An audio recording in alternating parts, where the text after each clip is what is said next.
ETF index mutual funds నేర్చుకుని stock మార్కెట్లో రాణించాలనుకుంటున్నారా? వెంటనే ఈ నెంబర్కి కాల్ చేయండి. హాయ్ అండి, అందరికీ నమస్కారం. నేను మీ వేణుగోపాల్ రెడ్డి. సంయుక్తంగా విద్యార్థులకు అవసరమైనటువంటి అనేక వీడియోస్ మనం చేస్తూ ఉన్నాం. దాదాపు 2 నెలల నుంచి యునైటెడ్ స్టేట్స్ ఆఫ్ అమెరికా యుఎస్ఏలో జరుగుతున్నటువంటి H1B వీసాల ఇష్యూ కొంచెం సద్దుమణిగింది. అట్లా వాళ్ళు ఏదో కొంచెం అటు ఇటు ఉన్నారనగానే ఇప్పుడు మరొక కొత్త ఇష్యూ అక్కడ రావడం జరిగింది. ఈ ఇష్యూ పేరే ఓపీటీ అంటే ఏంటంటే ఆప్షనల్ ప్రాక్టికల్ ట్రైనింగ్ ప్రోగ్రామ్ అనమాట. సో ఇది ఇంటర్నేషనల్ స్టూడెంట్స్ ఎవరైతే అక్కడ చదువుతుంటారో వాళ్ళకి హెల్ప్ చేయడం కోసము ఈ యొక్క ప్రోగ్రామ్ అనేది నిర్దేశించబడింది అనమాట. సో దీని మీద మాగా మూమెంట్ ఎవరైతే మేక్ అమెరికా గ్రేట్ అగైన్ అని ఎవరైతే మూమెంట్ చేస్తున్నారో వాళ్ళందరూ కూడా వీళ్ళంతా వైట్స్ డొనాల్డ్ ట్రంప్ యొక్క సపోర్టర్స్ అనమాట. ఈ సపోర్టర్స్ అందరూ కూడా ఈ ఓపీటీ ప్రోగ్రాం వల్ల వాళ్ళ యొక్క ఉపాధి దెబ్బతింటుంది అనేది వాళ్ళ యొక్క అభియోగం. సో ఈ ఓపీటీని లేకుండా చేయాలని వాళ్ళు పెద్ద ఎత్తున నినాదాలు చేస్తూ ఉన్నారు. సపోర్ట్ పాయింట్ ఆఫ్ వ్యూలో మనం తీసుకున్నప్పుడు 65% అమెరికన్స్ ఇటు H1B వీసా మీద కానీ అదేవిధంగా ఆప్షనల్ ప్రాక్టికల్ ట్రైనింగ్ ఓపీటీ మీద కానీ వాళ్ళు వ్యతిరేకంగా ఉన్నారు. కేవలం ఒక 20-25% మంది మాత్రమే దీనికి ఓకే అనేటువంటి పరిస్థితి అక్కడ ఉందన్నమాట. అసలు ఈ ఓపీటీ అంటే ఏంటి అని మనం చూసినప్పుడు మన పిల్లలందరూ కూడా అక్కడ ఎంఎస్ చేయడానికి వెళ్తుంటారు. ప్రధానంగా మన పిల్లలు ఎక్కువగా వెళ్ళేటువంటి కోర్సెస్ ఏదైతే ఉన్నాయో ఇవి మనకి కంప్యూటర్ సైన్స్ కోర్సుల్లో వీళ్ళు ఎక్కువ మంది పిల్లలు వెళ్తూ ఉంటారు అనమాట. వెళ్ళినటువంటి వాళ్ళు కోర్స్ అయిపోయిన తర్వాత వాళ్ళ యొక్క రిలవెన్స్ ఫీల్డ్లో ఎక్స్పీరియన్స్ పొందడం కోసము 1 year పాటు వీళ్ళకి అక్కడ వర్క్ చేసుకునే దానికి పర్మిట్ అనేది ఉంటుందన్నమాట. సో ఎవరైతే స్టెమ్ కోర్సెస్ చదువుతారో సైన్స్, టెక్నాలజీ, ఇంజనీరింగ్, మ్యాథ్స్ ఎవరైతే చదువుతారో వీళ్ళకి ఈ యొక్క ప్రోగ్రామ్ని మరో 24 months ఎక్స్టెండ్ చేసుకునేటువంటి అవకాశం కూడా ఉందన్నమాట. ఎవరైతే ఈ యొక్క ఓపీటీలో ఉంటారో వీళ్ళ యొక్క కన్వర్షన్ రేటు H1B వీసా పొందేదానికి మరింత వీళ్ళకి ఎక్కువ అవకాశం ఉంటుంది.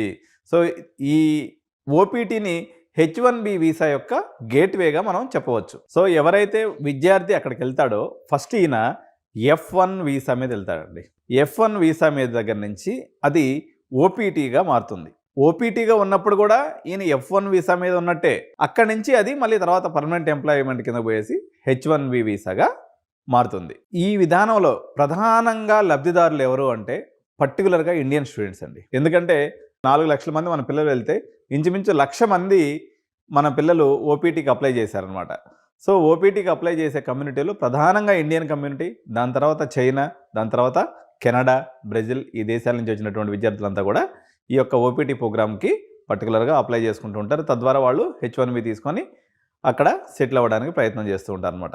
సో ఇప్పుడు మనకు 2 రకాలుగా దీంట్లో ఏ చిన్న చేంజెస్ చేసినా అంటే ఈ ఓపీటీ యొక్క డ్యూరేషన్ తగ్గిస్తారని చెప్తున్నారు. మేబీ అది ఉన్నటువంటి 3 years కాస్త ఓన్లీ 1 year మాత్రమే చెప్పొచ్చు. ఒబామా పీరియడ్లో ఇది ఇప్పుడు వచ్చేసి 36 months ఏదైతే ఉందో 29 months ఉండింది. సో అనదర్ 7 months అప్పుడు పెంచడం జరిగింది. సో ఇప్పుడు మళ్ళీ పాత విధానానికి వెళ్తారా లేదా కేవలం 1 సంవత్సరానికే పరిమితం చేస్తారా? ఇది ఏది చేసినప్పుడు కూడా ఓవరాల్గా మన యొక్క డాలర్ డ్రీమ్స్ మొత్తం కరిగిపోయినట్టే. ఎందుకంటే ప్రధానంగా మనం 40-50 లక్షల రూపాయలు ఇన్వెస్ట్ చేసి యుఎస్కి వెళ్తున్నాం అన్నట్లయితే దాని యొక్క ప్రధాన ఉద్దేశం ఏంటంటే ఈ 2 yearsలో ఎవరైనా మనకి యుఎస్ చేసే పనులు ఏంటి అంటే 1 year ఫీజు కట్టేసుకుంటారు, బ్యాంక్ గ్యారెంటీ చూపించేసుకుంటారు, అక్కడికి వెళ్ళేసి పార్ట్ టైంలు చేసుకుంటూ ఫీజు కట్టుకుంటూ ఓపీటీలో వచ్చిన డబ్బులతో ఇంకా మిగిలిచి ఇంటికి కూడా పంపిస్తుంటారు అనమాట. అయితే ఇప్పుడు పరిస్థితులు బాగాలేవు, అక్కడ కూడా పార్ట్ టైం దొరకట్లేదు, ఇబ్బంది ఉంది. కానీ నేను 3 years బ్యాక్ లేకపోతే కోవిడ్కి ముందు సిచ్యువేషన్ కానీ తీసుకున్నప్పుడు పార్ట్ టైం వాళ్ళకి కంఫర్టబుల్గా దొరికేది. వీక్లీ 20 hours పాటు వీళ్ళు పని చేసుకునే అవకాశం ఉండేది కాబట్టి కంఫర్టబుల్గా వీళ్ళు వర్క్ చేసుకునే వాళ్ళు ఓపీటీలో ఉన్నప్పుడు వీళ్ళు ఫుల్ టైం కూడా వర్క్ చేసుకోవచ్చు అన్నట్టు. సో ఈ మొత్తం ఈ యొక్క వీసాలకు సంబంధించి F1 వీసా అనుకోండి, లేకపోతే ఓపీటీ కానివ్వండి, లేకపోతే H1B వీసాలకు సంబంధించినటువంటి యుఎస్లో దీన్ని ఏదైతే డిపార్ట్మెంట్ చూస్తుందో వీళ్ళని United states citizenship and immigration services అని అంటారు. దీన్నే షార్ట్ ఫామ్లో USCIS అనే పదంతో పిలుస్తారండి. ఇది గుర్తుపెట్టుకోండి, USCIS. సో ఇది ఒక డెఫినేషన్ ఇస్తుందన్నమాట. అంటే ఎవరికి ఏ విధానాలు ఉండాలనేది, ఏ రకంగా ఇంటర్నేషనల్ విద్యార్థులకి ఎటువంటి వీసాలు ఇవ్వాలి, లేకపోతే వాళ్ళ వర్క్ పర్మిట్స్ ఎన్ని రోజులు ఉండాలి, ఇవన్నీ కూడా డిఫైన్ చేసేది ఈ యొక్క UCICS అనేటువంటి వ్యవస్థ అనమాట. సో మీ అందరికీ తెలిసిందే, ఎవరైతే ఫుల్ టైంలో అక్కడ ఎంఎస్కి వెళ్తారో వీళ్ళకనేది ఈ ఓపీటీ అనేది అందుబాటులోకి వచ్చేస్తుంది. ఒక అకాడమిక్ ఇయర్ కానీ ఉన్నట్లయితే వీళ్ళకి ఓపీడీ మీదకి వస్తారు. 2 అకాడమిక్ ఇయర్స్ ఉన్నట్లయితే మొత్తం 3 ఇయర్స్ వీళ్ళకి ఓపీడీ అనేది వచ్చేస్తుంది అనమాట. సో దీంట్లో ఓపీడీలో కూడా 2 రకాలు ఉంటాయండి.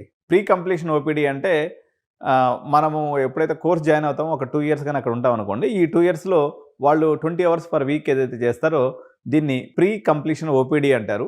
సో ఎవరైతే కోర్స్ కంప్లీట్ అయిపోయిన తర్వాత ఫుల్ టైం వాళ్ళకి సంబంధించినటువంటి వర్క్లో ఉంటారో దాన్ని పోస్ట్ కంప్లీషన్ ఓపీడీ అని దీన్ని ఈ రకంగా పిలుస్తూ ఉంటారు. సో మొత్తం యూఎస్లో ఉన్నటువంటి ఓపీటీ స్టూడెంట్స్లో ఇండియన్ స్టూడెంట్స్ యొక్క బేసు 30% వరకు ఉంటుందండి.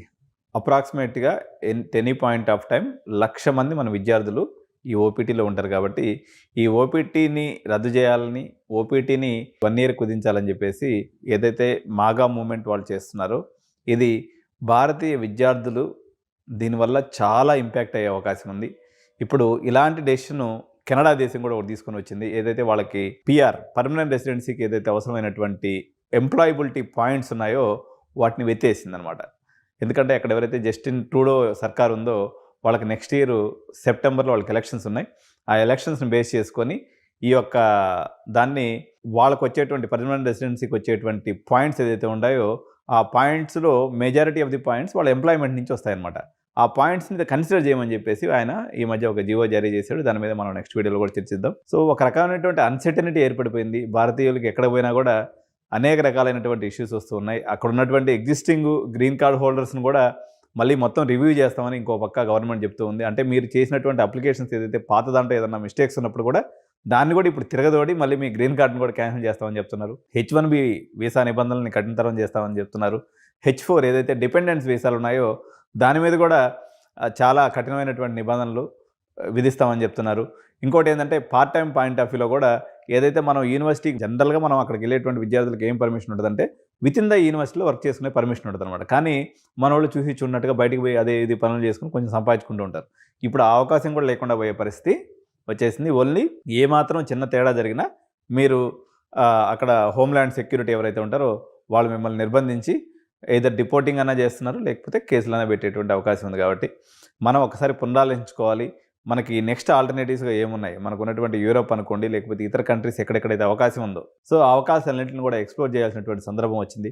ఇప్పుడు నేనైతే చెప్తున్నా, యాక్చువల్గా మేము ఈ కొంచెం అంటే అంత యుఎస్ అంత పెద్ద మార్కెట్ కాకపోయినా దుబాయ్ మార్కెట్ కూడా ఒక రకంగా ఎంప్లాయ్మెంట్ పరంగా మనకి ఒక ప్రామిసింగ్ అమౌంట్ అనేది అక్కడ వస్తుంది. దాదాపు ఇంటర్నేషనల్ యూనివర్సిటీస్ అన్నీ కూడా అక్కడ ఉన్నాయి. కాబట్టి దుబాయ్ మార్కెట్ని కూడా మీరందరూ కూడా ఎక్స్ప్లోర్ చేయండి. సో యూకేలో సిచ్యువేషన్ ఉంది, కానీ యూకే యొక్క కాస్ట్ అనేది చాలా ఎక్కువ ఉంది. మనకి ఏదైతే పోస్ట్ కంప్లీషన్ ఆఫ్ అయిపోయిన తర్వాత స్టడీ అయిపోయిన తర్వాత జాబ్ మార్కెట్ అనేది బాగా డల్గా ఉందట. సో ఆస్ట్రేలియా, కెనడాల పరిస్థితి అయితే మన వద్దనే రకంగానే వాళ్ళ పరిస్థితి ఉంది. అక్కడ వాళ్ళకి ఏంటంటే హౌసింగ్ క్రంచ్ వచ్చేసింది అనమాట. ఈ మైగ్రెంట్స్ అంతా రావడం వల్ల వాళ్ళకు ఉండడానికి ఇల్లు లేకుండా పోయినటువంటి పరిస్థితి వచ్చేసింది అక్కడ.